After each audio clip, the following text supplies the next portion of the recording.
మార్కెట్లో ఏ కోర్స్ చేసినా రెండేళ్ల ముచ్చటే. కానీ ఏఐ అండ్ డేటా సైన్స్ నేర్చుకుంటే రాబోయే 10 ఏళ్ల వరకు మీ కెరియర్ కి తిరుగుండదు. అది ఒక్క ఇన్నోమాటిక్స్ తోనే సాధ్యం. తర్వాత మనం కృష్ణ గారు సంచలనానికి మారిపోయారు అనుకున్నాం కదా sir. So Alluri Sitaramaraju cinema తీయాలని ఆయన అనుకున్నాడు. అనుకుని ఎన్టీ రామారావు గారి దగ్గరికి వెళ్ళారు. ఎన్టీ రామారావు గారి దగ్గరికి వెళితే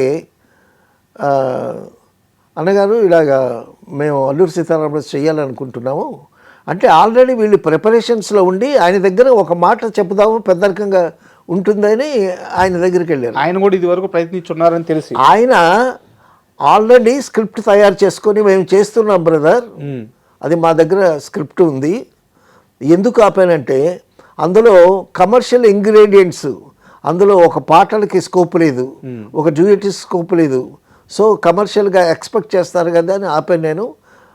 అని అంటే మేము ప్రొసీడ్ అవుతామండి, మేము తీస్తామండి అది ఇది అని ఆయనతో ఒక మాట చెప్పి వీళ్ళు అల్లూరి సీతారామరాజు తీశారు.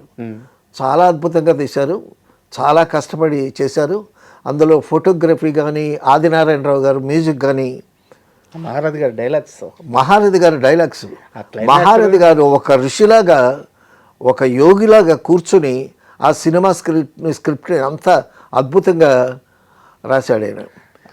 ఆ సినిమా స్క్రిప్ట్ రాసేటప్పుడు అంటండి ఈయన అడవిలోకి వెళ్ళిపోయేవాడంట మహారథి గారు. ఒకరోజేమో ఒక అతను తోడు తీసుకుని అడవిలోకి వెళ్ళిపోయి అక్కడెక్కడో కూర్చొని ఒక చెట్టు కింద ఉంటుండేడంట. మరుసటి రోజేమో ఆయన ఒక్కడే వెళ్ళిపోయాడంట రాసుకోవటానికి. ఇక ఆయన ఏ అడవిలో ఎక్కడ ఏ చెట్టుకి పక్కన ఏ పుట్ట దగ్గర ఉన్నాడో వెతుక్కోవటానికి సరిపోయిందట. అలాగా అంత కష్టపడ్డారు కాబట్టి ఆ క్లైమాక్స్ డైలాగ్స్ సార్ కృష్ణ గారు అంటే నెక్స్ట్ జనరేషన్ కూడా నా జనరేషన్ నెక్స్ట్ జనరేషన్ కూడా అవునవును చిన్న చిన్న పిల్లలు అవును అల్లూరి సీతారాం డైలాగులు చెప్తున్నారు. అవునవునవును వాళ్ళు ఆ సినిమా చూస్తున్నారు. అవును అంటే ఆ సినిమా పాతబడిపోవట్లేదు, కృష్ణ గారి నటన పాతపడట్లేదు. అవునవును ఎప్పటికీ అజరంబరంగా ఆ సినిమా అలాగే నిలబడి. తర్వాత ఆ గెటప్ అల్లూరి సీతారామరాజు గెటప్ మనం అల్లూరి సీతారామరాజు చూడలేదు కానీ ఆ గెటప్ ఎంత బాగుంది. అవును. తర్వాత అల్లూరి సీతారామరాజు సినిమా తీశారు. తీసిన తర్వాత ప్రివ్యూ వేసి చూపిస్తారు కదా, చక్రపాణి గారికి సినిమా చూపించారంట. చక్రపాణి గారికి సినిమా చూసిన తర్వాత చక్రపాణి గారు ఏమీ రియాక్షన్ ఇవ్వలేదంట. కృష్ణ గారు వెళ్ళి అడిగారు, ఏంటి సార్ ఏంటి సినిమా ఎలా ఉంది అని. ఆయన ఏమని అన్నాడు, నీకు ఇప్పుడు ఎన్ని సినిమాలు ఉన్నాయి అని అన్నాడంట చక్రపాణి గారు. 7 సినిమాలు ఉన్నాయి అని అన్నట్ట. ఆ 7 సినిమాలు ఫ్లాప్ అవుతాయి అన్నాడంట ఆయన. అదేంటి సార్ అన్నట్ట, ఈ సినిమా చాలా అద్భుతంగా ఆడుతుంది, సో ఈ అద్భుతం దృష్టిలోనే ఆడియన్స్ మిగతా సినిమాలని చూస్తారు, ఈ రేంజ్కి ఆ సినిమాలు ఉండవు. ఎంత ఆలోచించాడు ఆయన.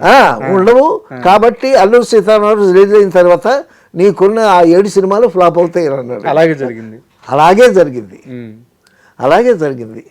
అంటే దురదృష్టం అంటావే, చక్రపాణి గారు మహామేధావి, చక్రపాణి గారి మాట అంటే నాగిరెడ్డి గారికి వేదం. అలాగే జరిగింది. ఆ తర్వాత అనుకుంటా చాలా గ్యాప్ వచ్చింది కృష్ణ గారికి.